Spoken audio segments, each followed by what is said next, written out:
Olá, eu sou a professora Natália Rocha, doutora em Comunicação Social pela Universidade do Estado do Rio de Janeiro.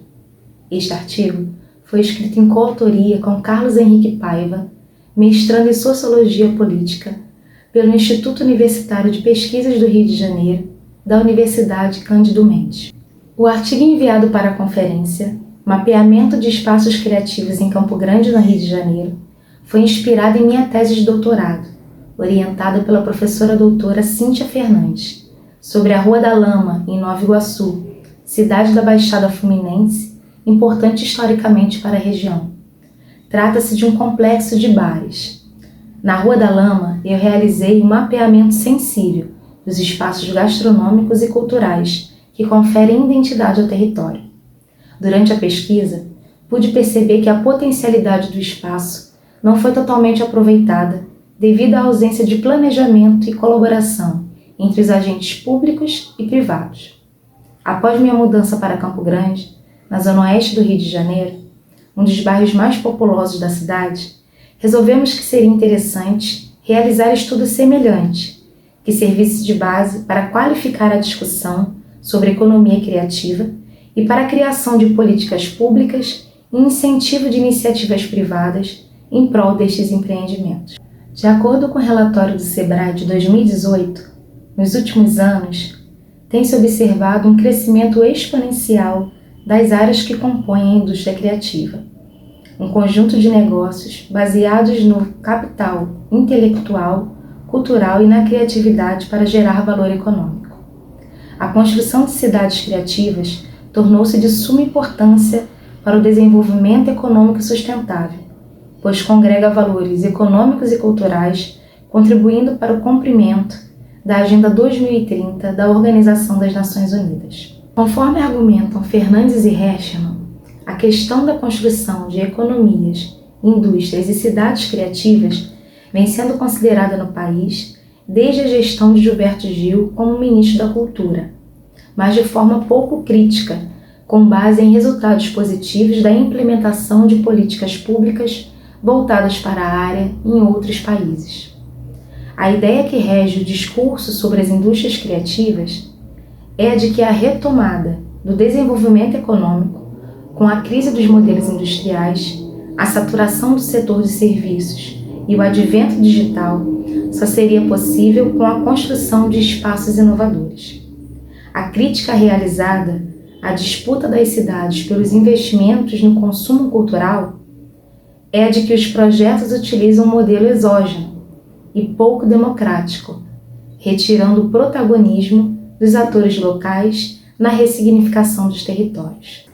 A iniciativa de tornar as cidades mais atrativas a visitantes e movimentar a economia com o apoio das indústrias criativas pode ser percebida na recente empreitada da Prefeitura de Nova Iguaçu em realizar um mapeamento das áreas de gastronomia e entretenimento e disponibilizá-las através de um aplicativo construído por alunos do Centro Federal de Educação Tecnológica.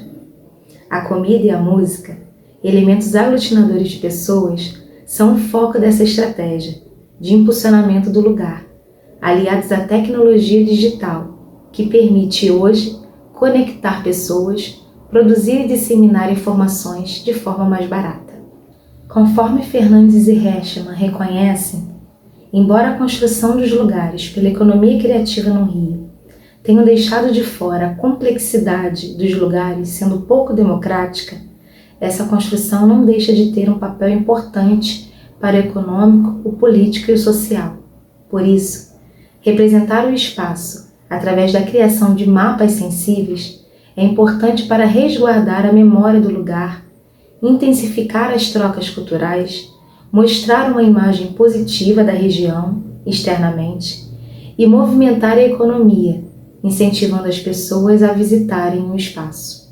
Portanto, esta pesquisa apresenta os resultados de um mapeamento sensível em Campo Grande, na zona oeste do Rio de Janeiro, a fim de investigar as identificações e os simbolismos que compõem este lugar de cultura e lazer.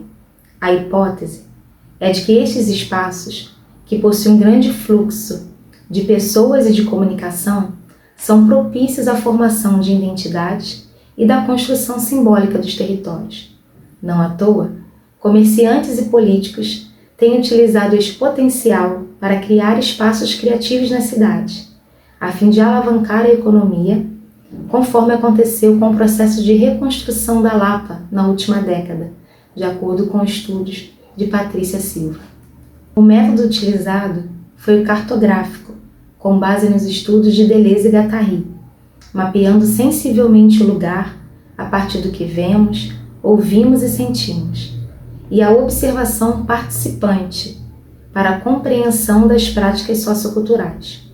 Foram selecionados 3 locais para fazer o mapeamento: a Rua da Fox, a Praça do Magali e o Polo Gastronômico do Rio da Prata. O primeiro mapeamento realizado foi na Rua da Fox, como é conhecida o pedaço da estrada Guandu-Sapê, que possui um complexo de bailes. Trata-se de um espaço com público predominantemente jovem, que estão à procura de relacionamentos casuais, beber e dançar. Os espaços possuem temáticas variadas, com diversos ritmos, predominando o pagode e o funk.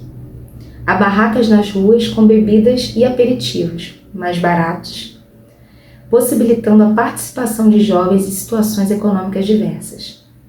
Os jovens costumam pernoitar na rua, grande parte transitando entre as casas noturnas, bares e barraquinhas. O espaço que mais dissocia é o Beef Store, com uma proposta para um público que quer sentar e ouvir um MPB ou um rock nacional. O segundo mapeamento foi realizado na Rua Aricuri, no subbairro Magali. Diferentemente da Rua da Fox, apresenta um público jovem e adulto, que quer lanchar e beber com a família e com os amigos. Há diversos estabelecimentos, predominando açaiterias e hamburguerias. Há pizzarias, restaurantes, bares, um videokê e um pub para o público roqueiro. O espaço com o público mais jovem é a Casa Noturna Pier Carioca, com apresentações de pagode e muito funk nas caixas de som. Percebe-se que é um bairro tipicamente residencial, frequentado por moradores da região. O terceiro e último mapeamento realizado foi no Rio da Prata, Ponte do Carnaval Campo Grandense. O espaço é frequentado por um público mais adulto, muitos casais e famílias. O cardápio é muito parecido em todos os estabelecimentos: churrasco, pizza, lanches e aperitivos. Há apresentações de música ao vivo e os espaços são, em sua maioria, abertos. O preço da comida é um pouco maior do que na Rua da Fox e no Magali. Muitos casais e famílias chegam de carro. É um bairro típico residencial, com estabelecimentos em torno de uma praça, cujo topo possui uma igreja. É um local para ver e ser visto, demonstrando a capacidade financeira de se estar ali. Em todos os locais, percebeu-se uma divisão dos corpos no espaço, que não é previamente acordada, mas que depende da identificação de cada público com a sua tribo, conforme defende Maffezoli ao explicar o espírito pós-moderno. Cada bar, com sua singularidade, contribui para construir o território, bem como os diversos públicos que migram entre os bares. O território da Zona Oeste, em especial Campo Grande, carece de estudos que evidenciem a dimensão simbólica construída por seus moradores e adeptos.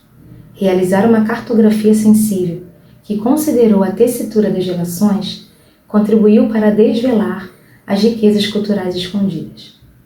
Registrar esses valores, que nos fazem ter uma identificação com o local, com o outro e com o mundo, é o que nos faz desconstruir as identidades determinantes relacionadas aos espaços. Além disso, há um potencial em Campo Grande de contribuir para os projetos que querem tornar o Rio de Janeiro uma cidade criativa. No entanto, falta aos comerciantes uma visão mais ampla e embasada no marketing para alcançar melhores resultados com a população da região e também os moradores de outros bairros. É importante salientar que esta pesquisa foi realizada em 2019, antes da pandemia da Covid-19, que assolou o mundo e impactou o mercado. Por fim, agradeço à Universidade do Estado do Rio de Janeiro, em especial a Cíntia Fernandes, ao meu companheiro de pesquisa, Carlos Henrique Paiva, e a todos que contribuíram para a realização desse projeto. Agradeço também a segunda Conferência Euro-Americana para o Desenvolvimento dos Direitos Humanos, Agenda 2030, pela oportunidade de apresentar essa pesquisa. Obrigada.